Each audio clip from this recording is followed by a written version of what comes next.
चलिए बेटा स्टार्ट करते हैं आज का सेशन। हमारा प्रेपोजिशंस का सेशन रहेगा, ठीक है। और बड़े ध्यान से सारे क्वेश्चंस को समझ के करके देखते हैं। पहला क्वेश्चन है प्रेपोजिशन का, द एयरक्राफ्ट वाज ओवरलोडेड। जो एयरक्राफ्ट है वो ओवरलोडेड था, बहुत ज़्यादा उसमें बोझ था। And there was something wrong of the battery. बेटा ये बात हमेशा याद रखना, there is never wrong of, it is always wrong with the battery. मतलब कुछ भी चीज़ किसी में खराब होती है तो रॉन्ग ऑफ नहीं है। कहते हैं यार तुम्हारे साथ क्या गड़बड़ है, व्हाट्स रॉन्ग ऑफ यू या व्हाट्स रॉन्ग विद यू। तो हमेशा कहते हैं व्हाट्स रॉन्ग विद यू, यार दिक्कत क्या है तुम्हारी। तो कहते हैं बैटरी में कुछ ना कुछ गड़बड़ थी, जो कि अंत में एंडिंग में कुछ ना कुछ अजीब सा साउंड। क्वीर का मतलब अजीब होता है, ये भी एग्जाम में बहुत बार पूछा जाता है कि क्वीर का मतलब बताओ। तो क्वीर का मतलब बेटा स्ट्रेंज होता है। इंग्लिश में लिखना चाहो तो लिख सकते हो, साथ साथ नोटबुक और पेन लेके बैठा करो। जैसे आपको पता लगा रॉन्ग विद होता है, रॉन्ग ऑफ नहीं होता है, तो इस बात को लिख लेना। सिर्फ इतनी सी बात लिख लो कि रॉन्ग ऑफ नहीं, रॉन्ग हमेशा विद लेता है। नेक्स्ट बेटा, a thorough inquiry of misappropriation. Misappropriation पैसे का गबन होता है। जब कोई पैसे का गबन करता है, पैसा खा लेता है, पैसा लूट लेता है, उसे मिस एप्रोप्रिएशन ऑफ फंड्स कहता है। इज नाउ इंपेरेटिव जरूरी हो गई है। गलती यहीं पे पकड़ में आ जाएगी बेटा अगर आप थोड़ा सा ध्यान दो। तो इंक्वायरी ऑफ कभी नहीं होता, हमेशा इंक्वायरी इनटू होता है। हमेशा इंक्वायरी क्या होती है, into. An inquiry was made into the misappropriation. Inquiry is never of बेटा, इंक्वायरी इज इनटू। इंक्वायरी हो या इंक्वायर हो तो वो सब इनटू लेता है। Is now imperative. इंपेरेटिव का मतलब जरूरी होता है। कोई भी वर्ड अगर दिखे जो नहीं आता उसको मैं साथ साथ बताता चलूंगा, ताकि आपको बात भी समझ में आए कि वाक्य कह क्या रहा है, क्योंकि प्रॉब्लम क्या है, क्यों है, ठीक कैसे किया जाएगा और वाक्य का मतलब क्या है, चारों चीजें पता होनी चाहिए। To bring the guilty to book, यानी कि ब्रिंग गिल्टी टू बुक, ये भी एक इडियोमेटिक एक्सप्रेशन है। इसका मतलब होता है किसी को सजा देना। किसी को क्या देना, सजा देना। ब्रिंग गिल्टी टू बुक का मतलब होता है बेटा किसी को सजा देना, किसी को पनिश करना। सजा देने की बात जब हो, that is called bring guilty to book. तीसरे क्वेश्चन को देखते हैं। Please send me information with regard of. ये तो वर्ड ही नहीं होता इंग्लिश में, विद रिगार्ड ऑफ हमेशा होता है विद रिगार्ड टू, जिसका मतलब होता है के संबंध में, इन रिलेशन विद। तो इसका मतलब किसी के संबंध में जब कोई बात कही जाती है, that is called with regard to. कहते हैं इस मामले में, इस संदर्भ में, इस संबंध में infrastructure policies available from your company. तो send me information with regard of नहीं बेटा, विद रिगार्ड टू होता है। अगले क्वेश्चन की तरफ बढ़ते हैं। चौथा क्वेश्चन हमारे पास आने जा रहा है, ये रहा फोर्थ क्वेश्चन हमारे सामने। इट इज अ पिटी, बड़ी दया की बात है, that a son born from good parents. नहीं बेटा, बॉर्न फ्रॉम नहीं होगा। जब आप किसी फैमिली से या किसी परिवार से संबंध रखते हो तो you are always born of, right. जैसे Rahul Gandhi is born of rich parents, इसका मतलब किसी से संबंधित होना। इट इज अ पिटी, बहुत दया की बात है कि that a son born of very good parents should live a life of misery. दुख और डिप्राइवेशन का मतलब तंगी होता है। आर्थिक तंगी से जब आप गुजरते हो तो तंगी को हम डिप्राइवेशन कहते हैं बेटा, राइट। तो deprivation of the worst order, बहुत घटिया तरीके की जिंदगी जी रहा है, जबकि ये एक अच्छे माँ बाप की संतान है, एक अच्छे पेरेंट्स से ये पैदा हुआ है। अगला बेटा, I complimented him for his success. यहाँ पे कॉम्प्लीमेंट अगर होता है ना बेटा, कोई किसी को करता है तो you never compliment for, you compliment on. Compliment है, कॉन्ग्रेचुलेट है, ये फॉर नहीं लेते, अपने साथ ऑन लेते हैं। तो I complimented him on his success in the examination. मैंने उस पर कॉम्प्लीमेंट उसको किया एग्जामिनेशन में कामयाबी के कारण। नेक्स्ट बेटा, the extraordinary ability of satellites to listen, to see, listen and communicate has made them integral. With कभी नहीं होता है, इंटेग्रल हमेशा होता है टू। और इंटेग्रल का मतलब होता है डीपली कनेक्टेड बेटा। इसका मतलब वो बहुत गहरे से जुड़ चुके हैं। किससे जुड़ चुके हैं, मॉडर्न वॉरफेयर से। जैसे युद्ध लड़े जाते हैं, युद्ध में सैटेलाइट की जो भूमिका है देखने की, सुनने की और कम्युनिकेट करने की, उन्हें एक इंटेग्रल मॉडर्न वॉरफेयर का हिस्सा बना दिया है। तो यहां पे टू आ जाएगा बेटा। 7 नंबर क्वेश्चन देखें। I am grateful to you, ठीक है, ग्रेटफुल टू यू, मैं आपका आभारी रहूंगा। And all your friends, and all your friends, यहाँ पे बाय लिखा गया है, बाय नहीं आएगा बेटा। आप ग्रेटफुल हो तो you are grateful to somebody for something होता है, तो बाय की जगह फॉर आएगा। जैसे मैं आपका आभारी रहूंगा इस चीज के लिए, तो I am grateful to you for your help. तो ग्रेटफुल है, इंडेबिटेड है, राइट। ये सारे वर्ड्स जब आभारी के लिए कोई भी वर्ड लगाते हो तो जब व्यक्ति के लिए आभारी होते हो तो टू आता है, आई एम इंडेबिटेड टू यू। पर जिस चीज के लिए आप आभारी हो उसके लिए फोर आता है। तो I am grateful to you and all your friends for extending required help in my hour of need. ये जो मेरी ज़रूरत किस में, आवर ऑफ नीड का मतलब मुझे ज़रूरत थी और आपने मुझे वो ज़रूरत मेरी पूरी करी, मेरी हेल्प करी, उसके लिए मैं आपका आभारी रहूंगा। Next, you need not ordered. सबसे पहले तो बेटा एक एरर ये है कि भाई नीड नॉट आ गया तो ये मॉडल हो गया, मॉडल हो गया तो ये बेस फॉर्म लेगा, ऑर्डर आएगा क्योंकि मॉडल्स टेक बेस फॉर्म। अगर नीड में या डेयर में नॉट आता है तो वो एज अ मॉडल फंक्शन करते हैं, यानी कि मॉडल अपने बाद बेस फॉर्म लेते हैं, हमेशा फर्स्ट फॉर्म लेते हैं, तो ऑर्डर्ड नहीं ऑर्डर। और जब order as a verb function कर रहा हो, यानी कि एज अ वर्ब, यानी कि एज अ काम उसको इस्तेमाल किया गया हो वाक्य में, तो अपने बाद प्रेपोजिशन नहीं लेता बेटा। यानी कि यहाँ पे जो फोर आया है ये डेफिनेटली गलत है, ये जो फोर है ये गलत है, कुछ नहीं आएगा, सीधा आएगा order. Right, you need not order any tea और coffee because I don't like it, मुझे ये पसंद नहीं है, आई डोंट टेक इट, मैं वो नहीं पीता।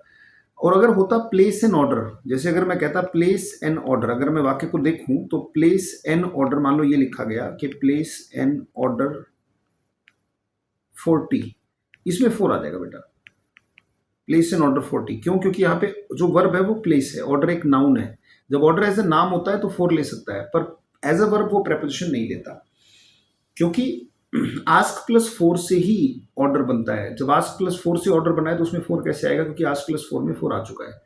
अगले क्वेश्चन को देखो बेटा, 9 नंबर क्वेश्चन हमारे सामने आ रहा है, और 9 नंबर क्वेश्चन कहता है कि you will soon recognise, he will soon recognise you, वो जल्दी आपको पहचान लेगा, because your looks resemble with. बेटा ये आप जानते ही हो, क्लास में बहुत बार बताया जाता है कि रिजेंबल के साथ विद नहीं आता, क्योंकि रिजेंबल में पहले से ही प्रेपोजिशन होती है। जैसे मान लीजिए मैंने आपको बताया होगा या फिर आपको याद होगा, नहीं भी याद है तो मैं लिख देता हूं, मैच प्लस विद से रिजेंबल बनता है। जब आप किसी से मैच करते हो तो जब मैच प्लस विद से रिजेंबल बना है तो रिजेंबल में पहले से ही विद है, तो विद आएगा नहीं।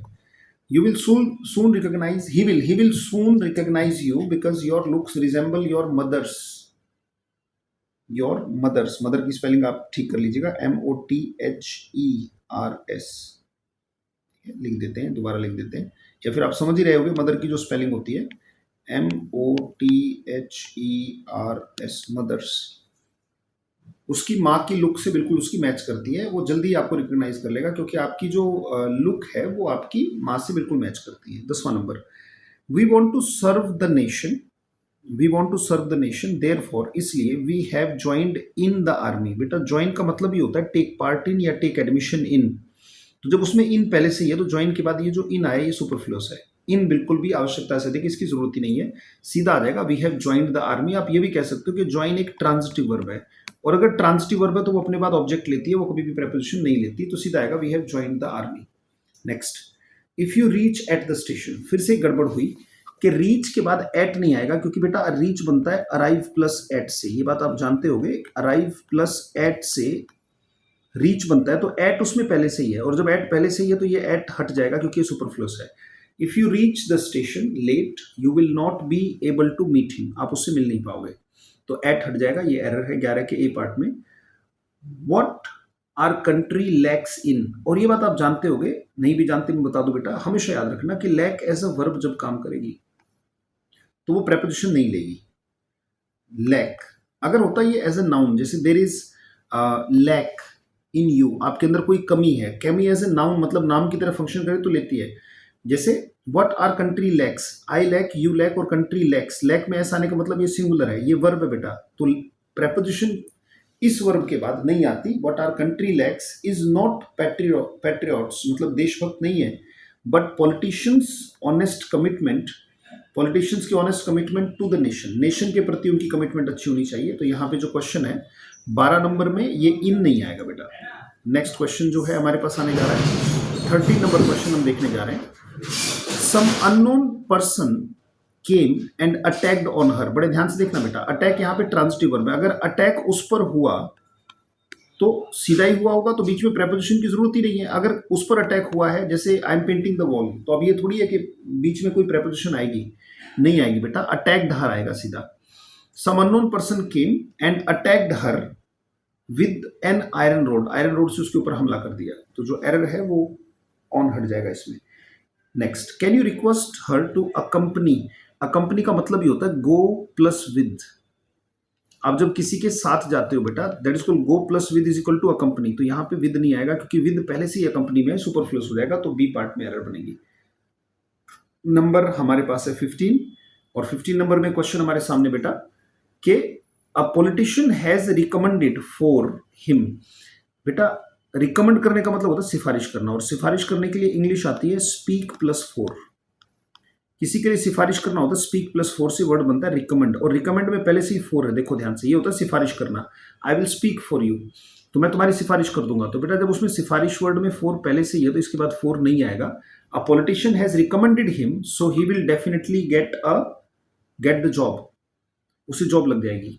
16 नंबर देखें, one who violates against, violate against, violate के बाद अगेंस्ट नहीं आएगा बेटा, क्योंकि गो प्लस अगेंस्ट, किसी के खिलाफ जाना ही वायलेट होता है। जब आप किसी का उल्लंघन करते हो तो अगेंस्ट उसमें पहले से ही है, तो वायलेट के बाद अगेंस्ट नहीं आएगा। अगर आप रूल्स को वायलेट करेंगे, one who violets the rules shall be punished.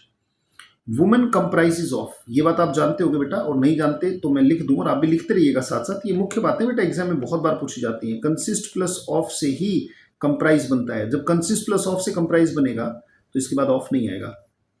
Women comprise, अब आपको सर कंप्राइजेज क्यों नहीं आएगी, क्योंकि women EN comprise high proportion of part time workers, यानी कि वो पार्ट टाइम वर्कर्स का अधिकतर हिस्सा वुमेन का है, क्योंकि अधिकतर उनका घर में ही एनर्जी लग जाती है।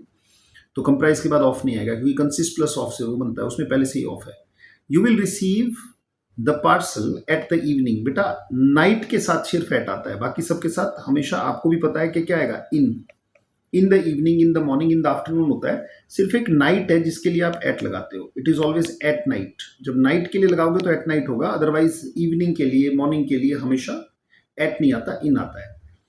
नंबर 19 बेटा, 19 number question, he has just seen her into the study. अगर मैंने देखा है, देखो इनटू कब आता है, जब मोशन हो, मतलब एक जगह से, जैसे I am going into the classroom, into का मतलब है जब मोशन होगा तब इनटू आता है बेटा। अब अगर वो कमरे के अंदर बैठा है, जैसे आप ये क्लास है, अब इस क्लास में आप बैठे हो, तो you are not into the classroom, you are in the classroom बेटा, ठीक है। और अगर आप उसमें जा रहे हो तो you are going into the classroom. अब अगर वो स्टडी, स्टडी का मतलब होता है पढ़ाई का कमरा, तो he has just seen, into नहीं आएगा बेटा, इन आएगा खाली। He has just seen her in the study, पढ़ाई के कमरे में, so you can go there and meet her, पढ़ाई के कमरे में जाके उससे मिल सकते हो। Next, have you seen anybody, जिसकी हम अभी बात करते थे, देखो यहीं पे आ गया ये। Have you seen anybody going his bedroom, going his bedroom का मतलब वो बेटा बेडरूम के बाहर है और अंदर जा रहा है, तो गोइंग नहीं आएगा, यहां पे आएगा गोइंग इनटू। वाई, क्योंकि मोशन है, गति है, एक जगह से दूसरी जगह वो घुस रहा है। तो have you seen anybody going into his bedroom, तो जो आंसर है वो बी होगा, गोइंग के बाद इनटू आएगा बेटा। You have to distribute these books between all those girls, आपको ये तो पता ही है कि बेटा दो के लिए बिटवीन आता है, और अगर दो प्लस हो, यहाँ पे दो होता तो बिटवीन आ जाता, पर यहाँ मामला दो प्लस का है, उन सारी लड़कियों में बटना है, तो यहाँ बिटवीन नहीं, बिल्कुल सही अमंग आएगा बेटा। Among those, all those girls, उन सब लड़कियों के बीच में वो बटनी है किताबें।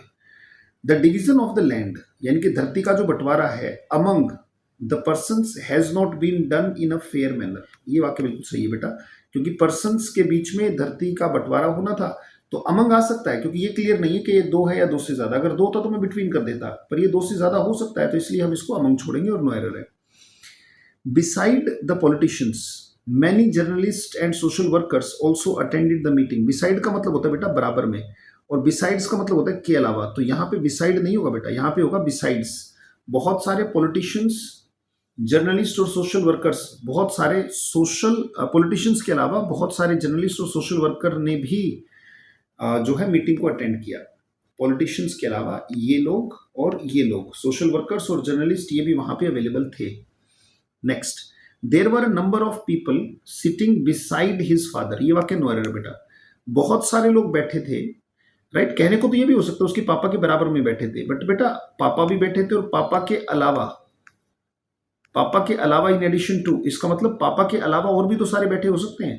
भाई पापा तो बैठे थे, इन एडिशन टू देम बहुत सारे और लोग भी बैठे थे, और हो सकता है बराबर में भी सोच सको, पर अभी ये वाक्य सेंस दे रहा है, नॉनसेंस नहीं है, ये वाक्य बिल्कुल सही है। बिसाइड होता तो भी ठीक देता है सेंस, उसका मतलब होता है बराबर में बैठे हैं, अभी पापा के अलावा और भी बैठे हैं, ये भी हो सकता है। आज का आखिरी क्वेश्चन बेटा, very few are ashamed at what they do.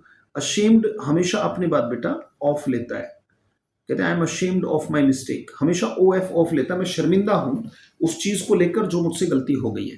ये छोटे छोटे छोटे क्रिस्प सेशन लगातार आते रहेंगे बेटा, बस आप अपने लगातार इन सेशंस को देखते रहिएगा, लगातार पढ़ते रहिएगा, बढ़ते रहिएगा। बहुत बहुत धन्यवाद, थैंक यू, थैंक्स लॉट। मिलेंगे आपसे अगली क्लास में।